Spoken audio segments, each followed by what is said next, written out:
lequel ouvrage est fondamentalement constitué de 4 parties. Une première sur des repères qui consiste en un développement d'une pensée philosophique qui doit aussi sous-tendre les actions publiques plus tard. Donc après cette partie repères où nous parlons des questions d'autonomie stratégique, de situation de référence, nous avons adopté dans une deuxième partie une démarche d'état des lieux aussi qui nous permettait de dire dans certains secteurs comme l'agriculture, l'élevage, la pêche, etc., qu'est-ce que nous pensons comme problématique actuelle et qu'est-ce que nous envisageons comme solution. La troisième partie du livre qui consistait à parler justement de la refondation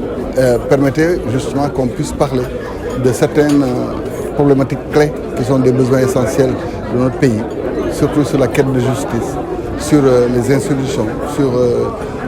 la politique de jeunesse et sur les opportunités qui peuvent s'offrir au Sénégal. Et enfin, nous avons espéré ouvrir des perspectives dans la quatrième partie, lesquelles perspectives doivent façonner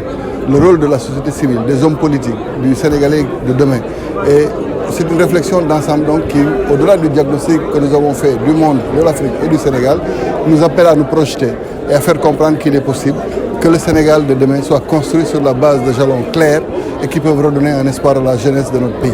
Donc c'est un Sénégal qui va être inclusif et qui permettra que chacun porte sa pierre à l'édifice.